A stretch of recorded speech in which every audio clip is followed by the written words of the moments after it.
The unexpected encounter.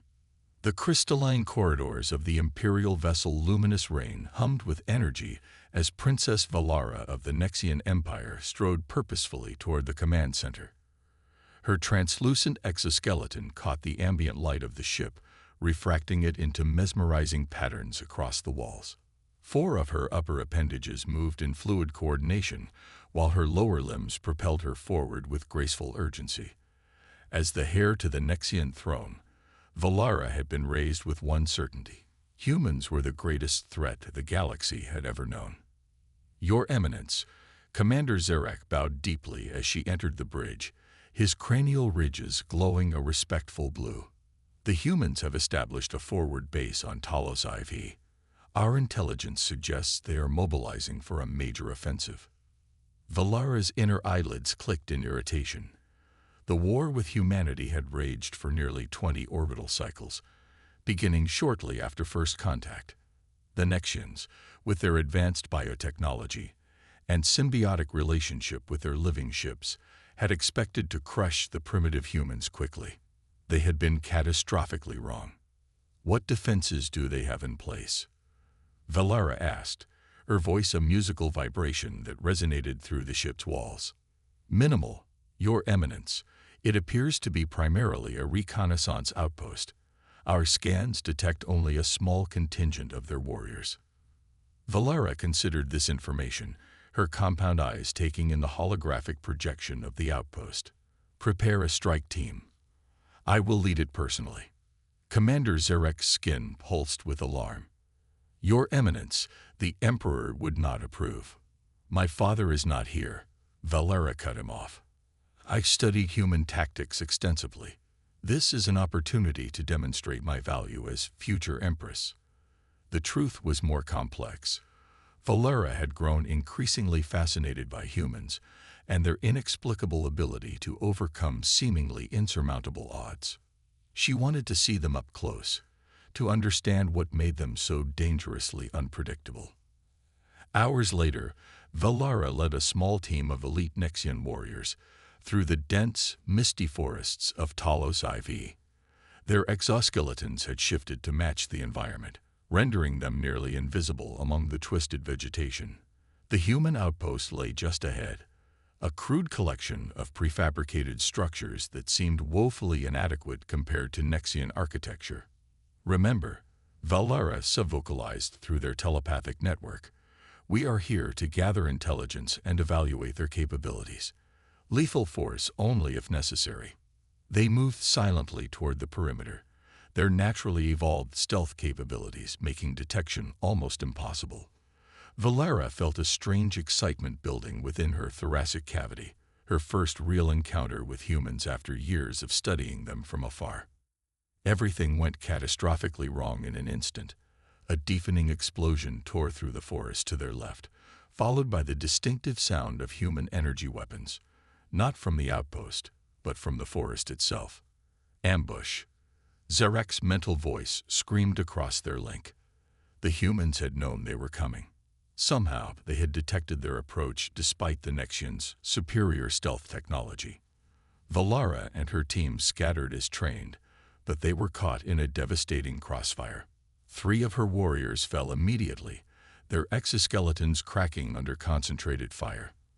Valara dove behind a massive root structure, her royal combat training taking over as she readied her organic pulse weapon. She could hear the humans shouting to each other in their harsh language, coordinating their attack with brutal efficiency. A thermal grenade arced over her position, forcing her to sprint toward a new cover. As she ran, a human soldier emerged from behind a tree directly in her path. Time seemed to slow as they faced each other, barely 3 meters apart. He was tall for a human, clad in their distinctive powered combat armor. The faceplate of his helmet was transparent, revealing features that Valara had only seen in intelligence briefings: flat face, rounded eyes, strange fur-like growth on the lower portion of his head. His weapon was raised, pointed directly at her thoracic nerve cluster, a kill shot. Valara froze, knowing her reflexes weren't fast enough to raise her own weapon. In that moment, she saw something unexpected in the human's eyes. recognition, calculation, and then hesitation. He could have ended her life instantly. Instead, the human soldier lowered his weapon slightly, made a quick gesture toward the east with his free hand, and then backed away, disappearing into the smoke and chaos of the battlefield. He had spared her. More than that, he had indicated an escape route. Valera had no time to process this incomprehensible act as the battle raged around her. Following pure instinct, she headed in the direction the human had indicated, finding a narrow ravine that provided cover as she retreated. Behind her, she could hear the screams of her fallen warriors and the triumphant shouts of humans. The extraction was humiliating and desperate. Only Valera and 2 of her original team of 12 made it back to the shuttle. As they broke atmosphere, her mind was consumed not by their tactical failure, but by the human who had looked into her eyes and chosen mercy over victory. Back aboard the luminous rain, Valera retreated to her personal chambers, ignoring the ship's concerned neural inquiries about her physical state. The mission had been a disaster, and she would face severe consequences from her father once the report reached him. Yet she could think only of the human soldier's face, the unexpected encounter that defied everything she had been taught about their species. Begin purification sequence, she commanded, entering the crystalline chamber at the center of her quarters. The living ship responded immediately, filling the space with a luminescent mist that would cleanse her exoskeleton of any contaminants, heal minor injuries, and stabilize her neurochemistry. As the purifying mist enveloped her, Valera disengaged her combat exoskeleton, allowing the healing vapors direct access to her sensitive inner layers. The process was normally calming, meditative. Today, it brought no peace. Display human combat records. She instructed the ship's neural network. Focus on tactical patterns and battlefield decisions. The walls of the purification chamber came alive with images of human warfare throughout their relatively brief history. Valera had studied these records before, but now she viewed them through a different lens.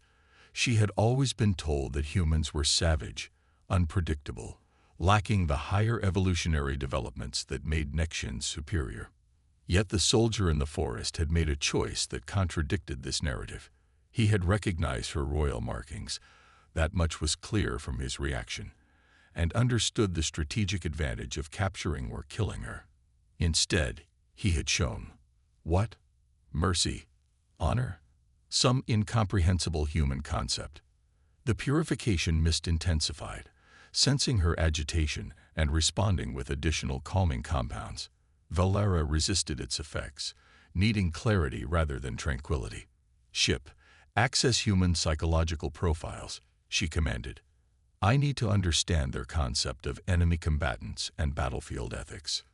Warning, the ship's consciousness responded, its thoughts flowing directly into her mind. Human psychological material is classified as potentially contaminating to Nexian neural pathways. Imperial decree requires special authorization. Override. Royal authority, Valera Prime's successor, she countered, using her rarely invoked absolute authority.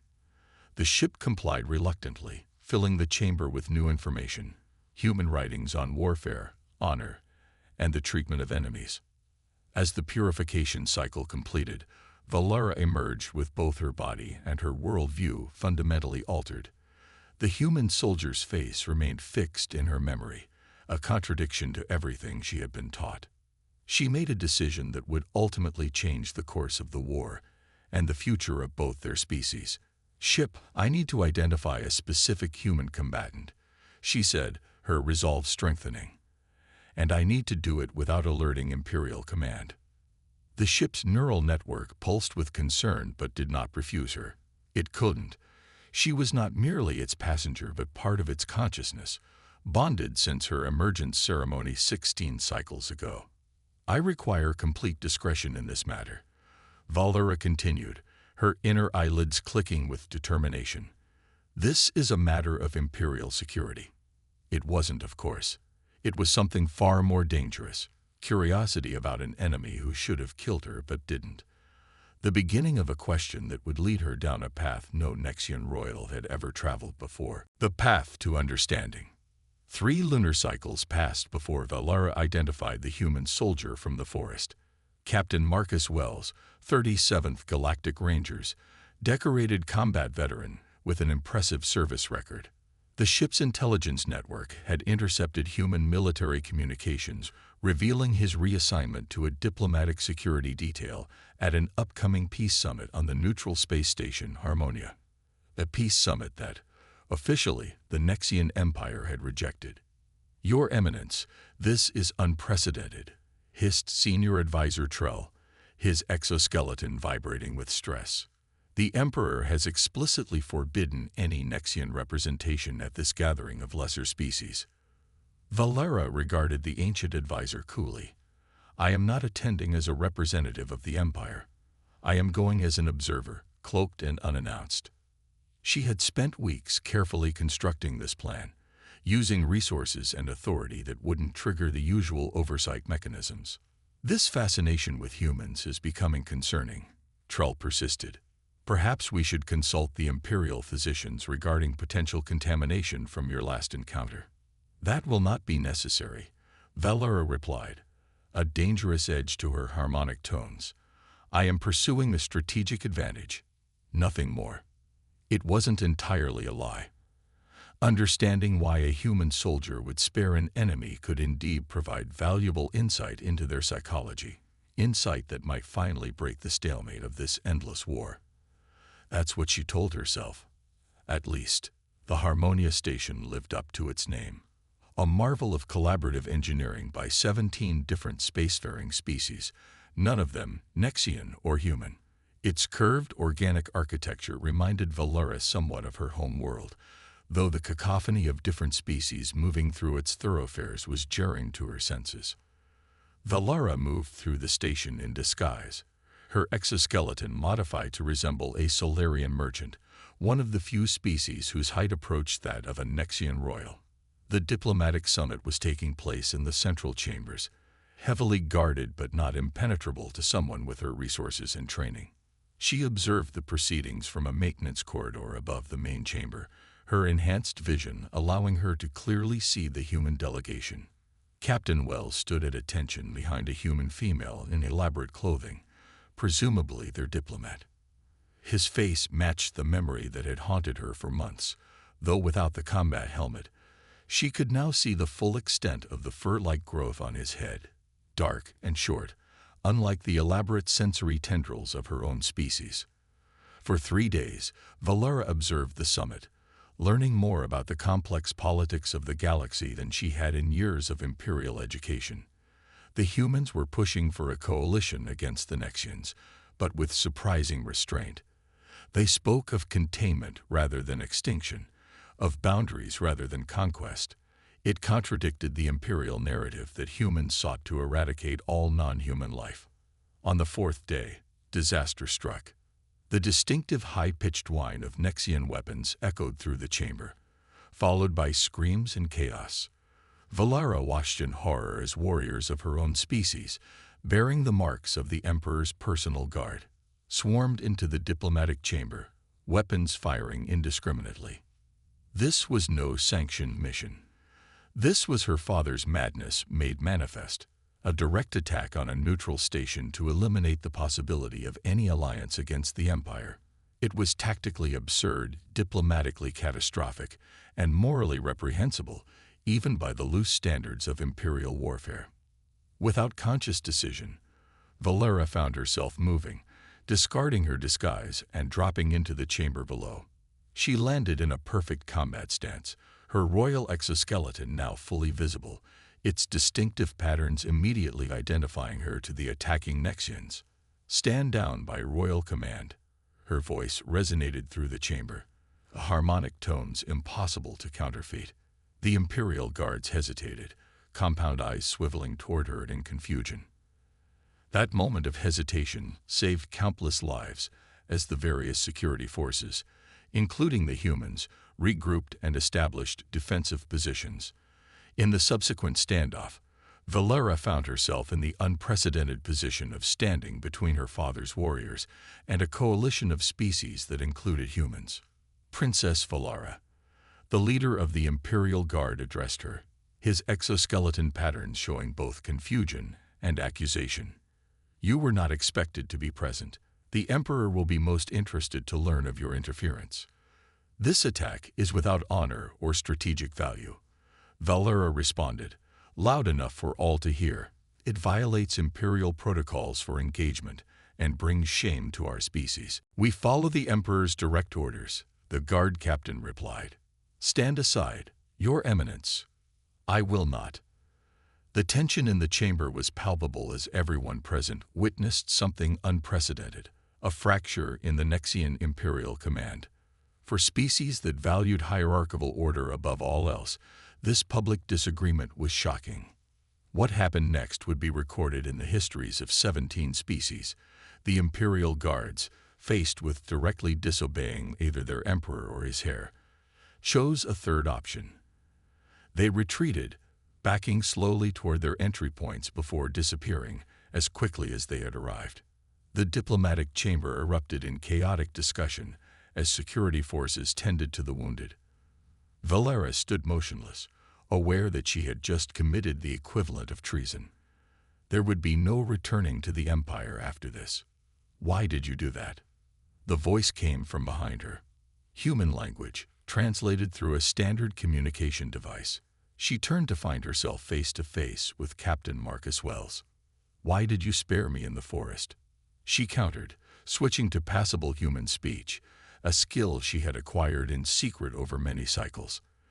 The human's expression registered surprise, followed by recognition. "That was you. On Talos Ivy? You knew I was Nexian royalty. You could have ended the war with a single shot." Wells studied her with those strange, expressive eyes. "And you just stood against your own people to prevent a massacre. I guess we both made choices our superiors wouldn't understand." Around them, security forces from multiple species were regrouping, many weapons still trained cautiously on Valera. The human diplomat was being escorted to safety, throwing concerned glances back at Wells and the Nexian princess. "I need to speak with you," Valera said urgently. "What happened here wasn't random. Something is wrong within the Empire. My father would never have ordered such a tactically unsound attack." Wells hesitated, then nodded slightly. "Follow me, quickly, before someone decides to take a shot at you." He led her through a service corridor, away from the chaos of the main chamber. They emerged in a small security office, empty except for banks of monitoring equipment. "You have exactly 2 minutes to explain why I shouldn't detain you as an enemy combatant," Wells said, though his tone lacked hostility. "Because we're both being manipulated," Valera replied. "This war has never made sense. Humans and Nexians had no territorial disputes, no resource conflicts. The initial aggression was allegedly from your side, but our historical records are inconsistent on the details." "Inconsistent how?" Wells asked, his posture shifting slightly. "Altered. Edited. I've suspected it for some time, but had no proof until today." Valera's inner eyelids clicked rapidly, a sign of deep distress in her species. Nexians value precision and order above all. The attack today was chaotic, purposeless, except to ensure continued conflict. "It's the same pattern I've observed in numerous engagements, actions that perpetuate war rather than work toward victory." Wells was silent for a moment. "We've had similar concerns on our side. Diplomatic initiatives mysteriously sabotage, intelligence reports altered, peace advocates suffering convenient accidents." He ran a hand through his fur-like head covering, a human gesture of frustration. "You think there's a third party involved?" "I believe something or someone has infiltrated both our leadership structures," Valera confirmed, "a force that benefits from our continued conflict." Before Wells could respond, the doors slid open and 3 armed humans entered, weapons raised. "Captain, step away from the alien," ordered the lead officer. "Stand down, Lieutenant," Wells responded without moving. Princess Valara just prevented a massacre up there. She's not a threat. With respect, sir, that's not your call. We have orders to detain any Nexian personnel. Valara observed the standoff with growing understanding. This pattern was familiar: the sabotage of any potential progress, the enforcement of continued hostility. It was happening right before her eyes. "Captain Wells," she said quietly, "who issued those orders? And when?" Wells' expression changed as he considered her implication. "Lieutenant, I need to see the written authorization for those orders. Now." The hesitation from the lieutenant was brief but telling. "The orders came through the standard command channels, sir." "That wasn't what I asked. Show me the authorization." The tension in the small room was broken by an alert siren. The monitoring screens flashed with emergency notifications. A Nexian warship had just dropped out of hyperspace near the station. The luminous rain. "It seems my father has discovered my betrayal more quickly than anticipated," Valara said grimly. Wells made a decision. "Lieutenant, take your men and report to emergency stations. The princess remains under my personal custody." After the other humans left, Wells turned to Valara. "If you're right about a third party manipulating both sides, we have very little time to find proof. That warship isn't here for negotiations." "No," Valara agreed. "It's here to eliminate everyone who witnessed today's events, including me." What followed was a desperate race against time. Using Valara's royal access codes and Wells' security clearance, they hacked into both Nexian and human communications, searching for patterns, inconsistencies, anything that might reveal the phantom manipulator. They found it in the most unexpected place: the supposedly neutral Harmonia station's own systems. Hidden subroutines, incredibly sophisticated, had been quietly altering communications between species for years, escalating minor incidents into major conflicts, redacting peace overtures, manufacturing provocations. "This technology isn't human or Nexian," Wells said, staring at the alien code. "I've never seen anything like it." "I have," Valara replied quietly. "Once, in the Imperial Archives. Technology belonging to the archivists, a species believed extinct for millennia. They were said to collect and preserve knowledge by perpetuating conflicts, observing how different species respond to prolonged warfare." Wells looked at her with growing horror. "You're saying we've been fighting for 20 years as part of some alien science experiment? If I'm right, it's been happening across the galaxy for thousands of years. The archivists don't participate. They observe, record, analyze." The station shuddered as the first warning shots from the luminous rain struck its outer shields. Time had run out. "We need to broadcast this evidence to everyone, all species, all governments," Wells said urgently. "The station's communication array is our only hope," Valara agreed. "But we'll have to reach the central hub, and my father's warriors will be boarding any minute." What happened next would become legend: a Nexian princess and a human soldier fighting side by side through the corridors of Harmonia, battling both Nexian Imperial Guards and corrupted station security forces.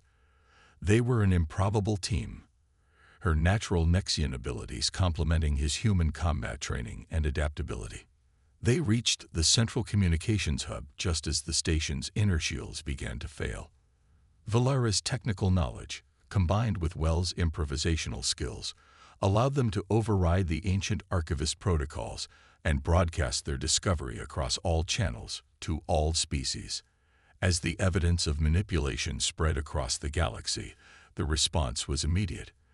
The luminous rain ceased fire as its crew received and processed the truth. Other ships, human, Nexian, and from dozens of other species, converged on Harmonia not to fight, but to verify the incredible revelation. In the communications hub, exhausted and wounded, Valara and Wells watched as 20 years of manufactured hatred began to unravel. "What happens now?" Wells asked, looking at the Nexian princess who had changed everything. Valara's compound eyes reflected the emergency lights of the damaged station. "Now we rebuild. Not just diplomatic relations, but trust." We find the remaining archivist influence in our governments and remove it. We learn to see each other clearly without manipulation. That won't be easy. Well said. 2 decades of war leaves deep scars. But we have something the archivists never anticipated, Valera replied. What's that? The human capacity for forgiveness. The Nexian commitment to truth once discovered. Her exoskeleton shifted color slightly, a sign of cautious optimism in her species. And the fact that you didn't shoot me in that forest. Wells smiled, a human expression she was beginning to appreciate. And the fact that you stood against your own kind to prevent a massacre. Around them, the station began to stabilize as emergency systems engage.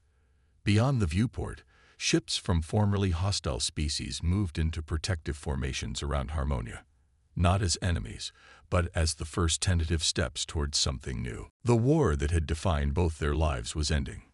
What would replace it remained to be written, not by manipulative ancient observers, but by those who had found the courage to see beyond the battlefield. In that moment, Valera understood why human resilience was so remarkable, not because they were physically stronger or technologically superior, but because they possessed an adaptability that her own rigid species had lost over eons of carefully controlled evolution. And perhaps the humans would learn something from Nexians as well, the value of precision, of careful analysis, of honoring tradition, while embracing necessary change. As the emergency lights dimmed and the standard illumination returned to the station, Valera completed a purification gesture, a subtle movement of her upper limbs that symbolized cleansing and renewal. Not because she was contaminated by human presence, as she had been taught, but as a recognition that she had been transformed by this encounter, this understanding. A new cycle was beginning, and for the first time in her life, Princess Valera of the Nexian Empire faced the unknown future not with imperial certainty, but with human hope.